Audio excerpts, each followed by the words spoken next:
Shalom saudaraku yang terkasih. Selamat bertemu kembali pada awal bulan Mei ini. Semoga kita berada dalam keadaan sehat dan bersukacita menyambut hari Minggu ini. Sesuai kalender gerejawi, Minggu ini adalah Minggu Kantate yang memanggil kita untuk menyanyikan lagu yang baru bagi Tuhan.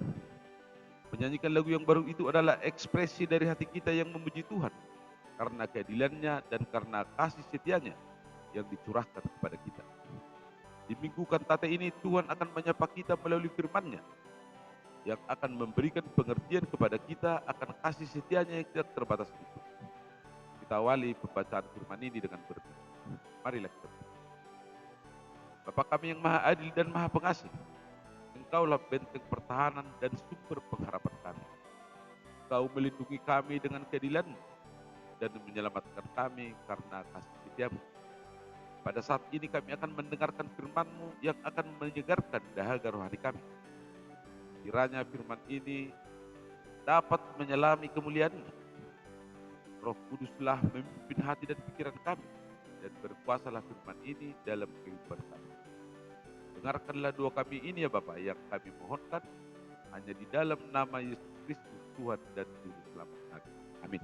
Bapak, Ibu, dan Saudara sekalian yang terkasih, di dalam epistel sebagaimana tertulis di kitab Wahyu pasal 15 ayat 1 sampai dengan ayat yang keempat, firman Tuhan mengajak kita orang-orang percaya untuk bersorak-sorai, menyanyikan pertolongan dan keadilan Tuhan serta mengucap syukur melalui nyanyian sukacita atas kasih setia Tuhan yang menyelamatkan kita melalui penebusan Yesus Kristus sehingga kita beroleh kehidupan yang kekal.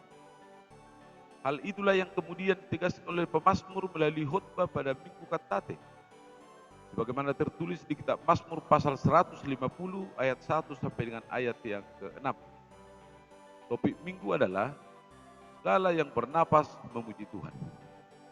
Marilah kita dengarkan bersama-sama. Saya akan membacakannya untuk kita. Haleluya, pujilah Allah dalam tempat kudusnya. Pujilah Dia dalam cakrawalanya yang kuat. Pujilah Dia karena segala keperkasaannya. Pujilah Dia sesuai dengan kebesarannya yang hebat. Pujilah Dia dengan tiupan sangkakala. Pujilah Dia dengan gambus dan kecapi. Pujilah Dia dengan rebana dan tari-tarian. Pujilah Dia dengan permainan kecapi dan seruling. Pujilah Dia dengan ceracap yang berdenting. Pujilah Dia dengan ceracap yang berdentang. Biarlah segala yang bernapas memuji Tuhan. Haleluya. Demikian firman Tuhan. Bapak, Ibu, dan Saudara sekalian yang terkasih, Mazmur 150 adalah bagian terakhir yang menutup seluruh kitab Mazmur. Di dalam penutup kitab Mazmur inilah kita dapat melihat bahwa inti dan muara dari seluruh rangkaian kitab Mazmur adalah supaya semua yang bernapas harus memuji Tuhan. Pengertian ini mengajar kita untuk memahami bahwa perjalanan hidup dari segala yang bernapas sejak awal kehidupan sampai dengan akhir kehidupan haruslah memuji Tuhan. Melalui nats pembacaan kita ditegaskan bahwa memuji Tuhan bukanlah opsional, dalam arti bisa memilih tidak memuji atau harus memuji. Memuji Tuhan adalah keharusan atau keniscayaan bagi orang-orang yang percaya, sebab Tuhanlah yang memberikan nafas kehidupan dan roh kepada manusia sehingga manusia hidup. Demikian juga dengan seluruh ciptaan lain yang hidup dan bernapas. Semua tercipta atas firman Tuhan. Selanjutnya melalui nats ini pemazmur menjelaskan beberapa hal penting dalam hubungannya dengan memuji Tuhan sebagai berikut. Yang pertama, di manakah tempat memuji Allah? Di ayat 1 dikatakan bahwa tempat untuk memuji Allah adalah di tempat kudusnya dan di dalam cakrawalanya yang kuat. Kedua simbol sebagai tempat untuk memuji Allah menunjuk kepada bait suci dan di seluruh alam semesta yang diciptakan. Dengan pujian itu, kita menghampiri hadiratnya yang kudus. Walaupun sesungguhnya kita tidak layak untuk menghampirinya karena dosa-dosa kita. Kita dimungkinkan untuk menghampiri hadiratnya yang kudus semata-mata karena belas kasihannya melalui Yesus Kristus yang memperdamaikan kita dengan Allah. Yang kedua, apa alasan sehingga manusia harus memuji Allah? Di Di ayat 2 pemazmur menjelaskan alasan manusia untuk memuji Allah, yaitu karena keperkasaannya dan karena kebesarannya. Mengenai hal itu, antara lain dapat dilihat melalui sejarah kehidupan umat Israel. Sejak nenek moyang mereka keluar dari perbudakan Mesir dan memasuki tanah perjanjian. Demikian juga ketika Allah membebaskan mereka dari pembuangan Babel. Peristiwa-peristiwa itu membuktikan keperkasaan dan kebesaran Allah dalam menyelamatkan umatnya. Dan semua itu sudah lebih dari cukup menjadi alasan untuk memuji Allah. Dan yang ketiga, bagaimana dan dengan cara apa manusia memuji Allah? Di ayat 3 sampai dengan ayat yang kelima, pemazmur menjelaskan bahwa cara memuji Allah adalah dengan bernyanyi, memainkan atau memetik alat musik, dan dengan menari. Intinya, memuji Allah haruslah dengan hati yang bersyukur, tulus, dan bergembira, yang diekspresikan berdasarkan talenta yang diberikan oleh Allah. Itulah pujian yang berkenan di hadapan Allah. Bapak, Ibu, dan Saudara sekalian yang terkasih, dalam nama Yesus Kristus, apa pesan dari firman Tuhan ini bagi kita? Marilah merespon ajakan pemazmur ini dengan sikap beriman sebagai berikut. Yap.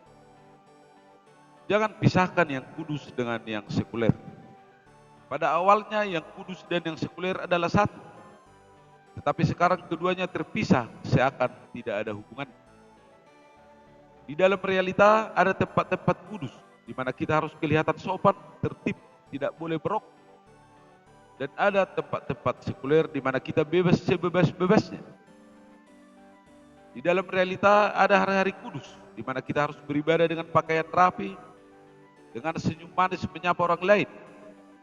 Dan ada hari-hari sekuler di mana kita bisa berbuat, saling mengumpat dan saling memaki. Di dalam realita ada kategori pekerjaan kudus yang sering disebut dengan pelayanan. Dan ada pekerjaan sekuler di mana tipu menipu, menelikung, maki-memaki, dan eksploitasi adalah hal yang sah. Tidak heran jika dikotomi ini menghasilkan manusia yang bermuka dua. 6 hari menjadi begal dan 1 hari menjadi alim ulama. Dan sebaliknya, menjadi hamba Tuhan yang penuh kelembutan ketika melakukan tugas di gereja, tetapi menjadi pemimpin yang kejam ketika bekerja di kantor. Dengan cara berpikir seperti ini, sebenarnya kita sudah terjebak ke dalam strategi divide et impera oleh iblis yang licik. Tanpa sadar kita telah membagi waktu dan tempat menjadi 2 bagian. Satu bagian menjadi yang kudus, di mana kita memuji Tuhan dan memuliakannya. Dan satu bagian lagi kita serahkan sepenuhnya menjadi wilayah kekuasaan iblis. Firman Tuhan hari ini kembali mengingatkan kita bahwa Tuhan menyelamatkan hidup kita secara utuh, baik rohani maupun jasmani. Sehingga dengan demikian kita harus memuji Tuhan secara utuh di mana saja, kapan saja, dan dalam situasi apapun. Sebab baik yang kudus maupun yang sekuler adalah untuk memuji dan memuliakan Tuhan.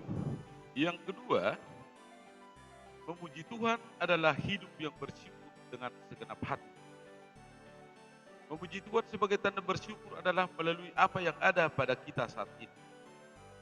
Tidak perlu membayangkan hal-hal yang muluk-muluk untuk memuji Tuhan. Misalnya setelah kita menjadi kaya, setelah cicilan-cicilan kita lunas, atau setelah kita mempunyai jabatan dan lain sebagainya. Sebab siapakah yang menjamin kita akan memperoleh semuanya itu? Janji seperti itu biasanya adalah alasan yang dicari-cari. Pujilah Tuhan dengan apa yang ada, tidak mesti berada dulu. Tuhan sangat berkenan dengan orang Kristen yang tahu berterima kasih. Oleh karena itu, bersyukurlah dalam segala hal, sebab sesungguhnya kita pantas untuk bersyukur. Di kitab Mazmur pasal 90 ayat 12, firman Tuhan berkata, ajarlah kami menghitung hari-hari kami sedemikian, agar kami beroleh hati yang bijaksana. Demikian firman Tuhan. Kita memang mempunyai banyak alasan untuk bersyukur ketimbang bersungguh-sungguh. Bagaimanapun keadaan kita saat ini dan betapa sulitnya jalan yang kita lalui selama ini, akan tetapi kenyataan bahwa kita hidup sudah lebih dari cukup sebagai alasan bersyukur, berterima kasih, dan memuji Tuhan.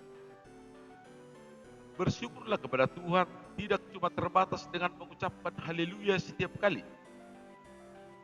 Bersyukur kepada Tuhan dengan segenap hati juga berarti kita hidup dengan hati yang bersih, tekun, kerja keras, dan pantang menyerah, serta turut menata layani alam semesta dengan segala ciptaan bagi kemuliaan Tuhan. Bapak, Ibu, dan Saudara sekalian yang terkasih dalam nama Yesus Kristus, memasuki minggu Kantate ini, marilah memuji Tuhan dengan apa yang kita miliki. Sekalipun kita sangat terbatas dalam banyak hal, janganlah menjadi alasan untuk tidak bersyukur dan memuji Tuhan. Sesederhana apapun bentuk pujian kita, hal itu tetap berharga di mata Tuhan. Maka mazmurkanlah nyanyian Musa yang menjadi norma keadilan bagi kita, dan sempurnakanlah dengan nyanyian anak domba yang menyelamatkan kita dari kebinasaan akibat dosa, dan kita memperoleh hidup yang kekal. Selamat beribadah di minggu Kantate, dan kiranya Tuhan memberkati kita. Amin.